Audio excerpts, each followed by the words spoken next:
This is a podcast from BFM 89.9, the business station. BFM 89.9, the business station. Good afternoon, I'm Rich Bradbury and welcome to Enterprise Explores. This is the show where we help you navigate the ever-changing universe of business from the headlines down to the bottom line. In response to the rising threat of online scams and slander, the Malaysian government recently announced that it's set to introduce an AI portal designed to help the public identify and combat digital fraud.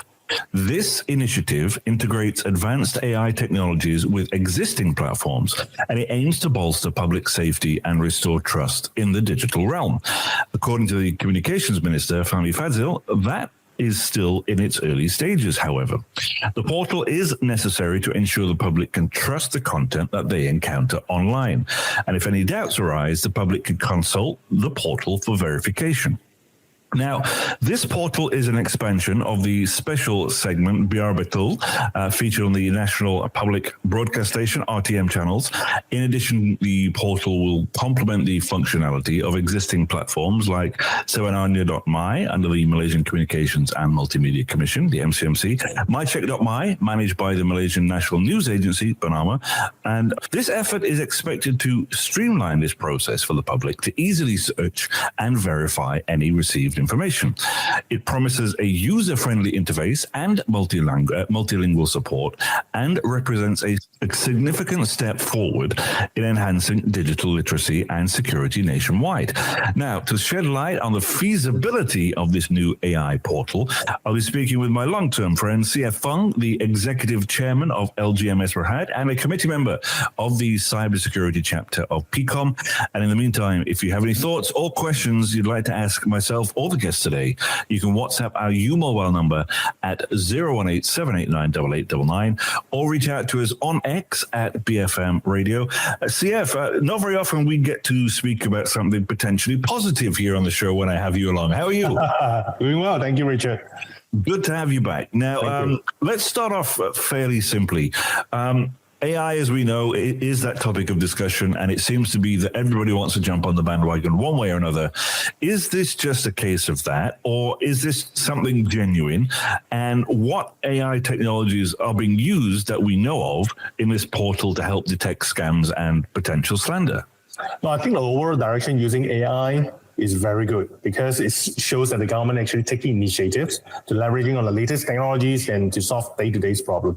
Now, one of the things I would like to highlight is that AI, still being AI as a tool, AI still lack of ability to make judgment. So you see, the thing is, what the government is planning to do is to leverage on AI to be able to tell whether whether news or a fact is a fact, or to determine whether there's rumors, it is true or fake.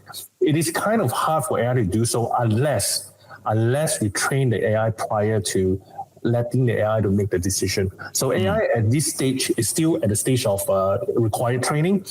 We cannot we are unable still to, depending on the AI, to make a decision or even an ethical decision for us at this moment. Do we have any indications to what software they might be using so far?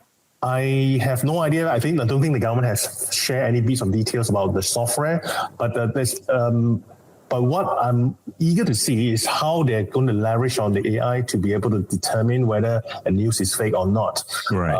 But in order to do so, we still require the human elements to train the AI to be able to tell, something is fact and something is not. Yeah. So at the end of the day, they're still going to be having to have a human being to kind of sift through some of the stuff and help teach the AI as it's working through its progress.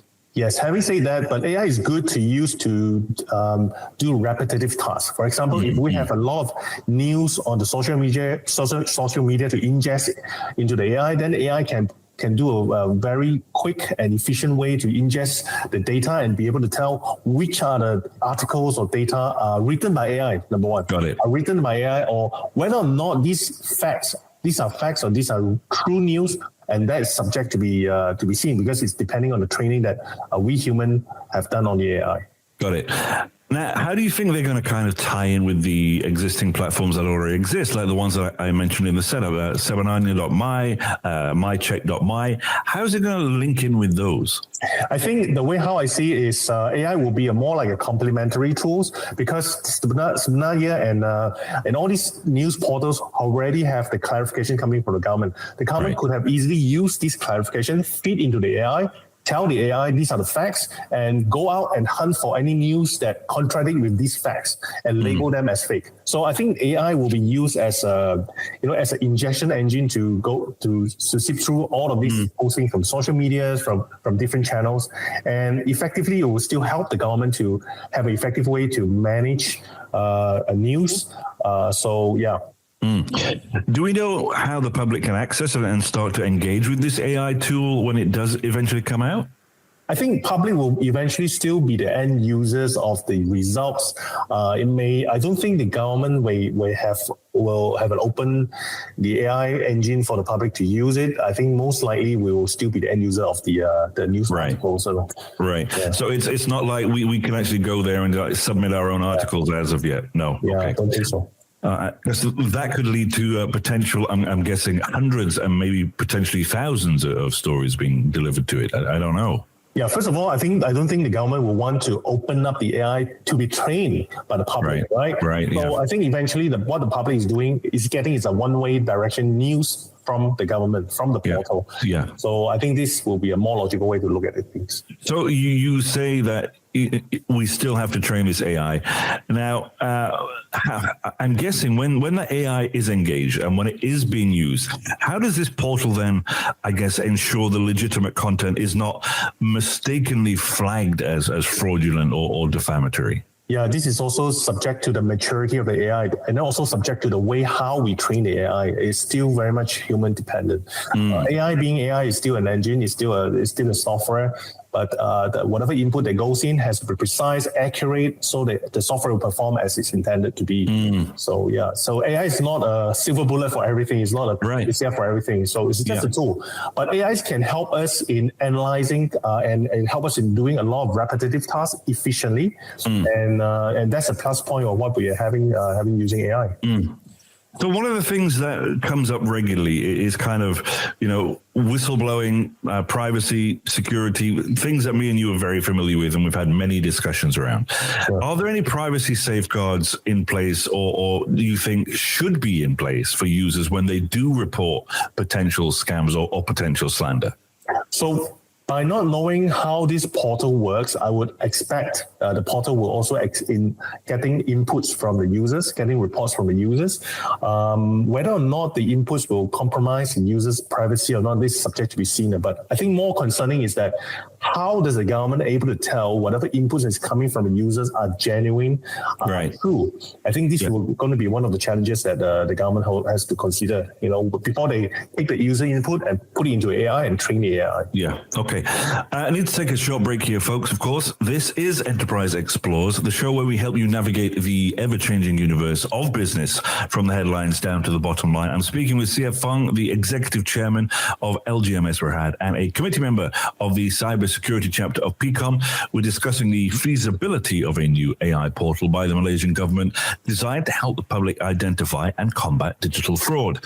I'm Rich Bradbury. We'll be back after a few messages. Keep it here on BFM 89.9, the business station. Big Front Man, BFM 89.9. BFM 89.9, the business station. Welcome back to Enterprise Explores. This is the show where we help you navigate the ever-changing universe of business from the headlines down to the bottom line. We're discussing the feasibility of a new AI portal by the Malaysian government designed to help the public identify and combat digital fraud. On the phone line with me is CF Fong, the Executive Chairman of LGMS Berhad and a committee member of the Cybersecurity chapter of PCOM. Okay, we kind of touched on it a little bit, CF, just before the break. But when we look at something like this, how accurate can it actually be? And what are the measures for ensuring that the AI portal's responses are likely to be accurate? Now, first of all, I don't think the public will have a direct access to the AI. AI is most likely will be used at the back end for the government. So And this makes a lot of sense, because if you open up the AI to the public, it will be subject to a lot of, it could be abuse, it could be, something that's negative. You do not want AI to ingest in fake or real, a mixture of different kind of information, right? So most likely, I would see the AI will be used at the back end by the government to process inputs coming from the public. But still, we foresee that there's still a human dependency on the filtering. The human still need to play an important part in this picture to determine whether whatever is fact and non-fact and fit into the AI. AI will be likely used just as a supplement to read through social media postings and report. Yeah. I mean, it's in my head, it's a little worrying, because we look at tools that are already out there. If you look at platforms like Twitter and Facebook and all of these platforms that over the past few years, specifically when elections have been happening or campaigns have been happening, we've seen so much fake news being posted, and we've seen so much of these platforms kind of being manipulated. And even with platforms that are that big and have huge amounts of money and resources, this kind of data and fake data is still getting through. That's, for me, is a concern. Wouldn't it be for you? It is a major concern. In fact, we are not dealing with just written articles. We are looking at videos, voice clips that were produced by AI. AI can easily use deepfake to impersonate a politician and make certain statements, and AI is currently right now is a big threat. At the same time, it's a big help. At the same time, it's a big threat. So even for social media platforms themselves to read through all this information, it is not an easy task. Yeah. So yeah. I mean, I don't know about you, but I'm an Apple user, and when I open up my Safari and it tells me, okay, we blocked this amount of potential intrusions for you, we blocked this amount of things for you, and it feels like in some ways it's a small victory, because I know that the software is working on my behalf, and it's telling me and announcing to me, this is how successful we have been in blocking these intrusions.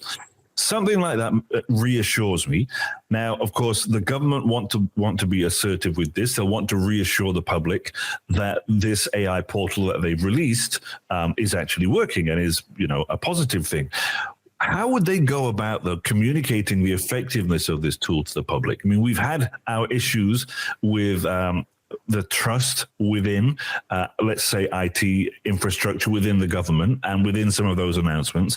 We've been a little bit skeptical, not just me and you, but the general public in general. How do they kind of say, okay, look, it's working, and this is how we can prove it?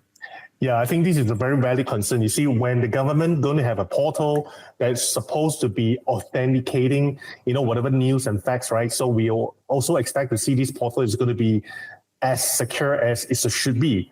Right. So I think this is one of the things that I would say the government will need to pay a lot of attention to, because people will refer this portal for authenticating news and facts, right? So just in case, if there's any intrusion of the portal, the hackers may not take down the portals. But what is more scarier is the hackers replace the supposedly to be fact news to something malicious or something that's not true, and try to mislead the public from there. I think this is also, I think that from security standpoint, this is the only concern that I may have, one of the only concerns I have.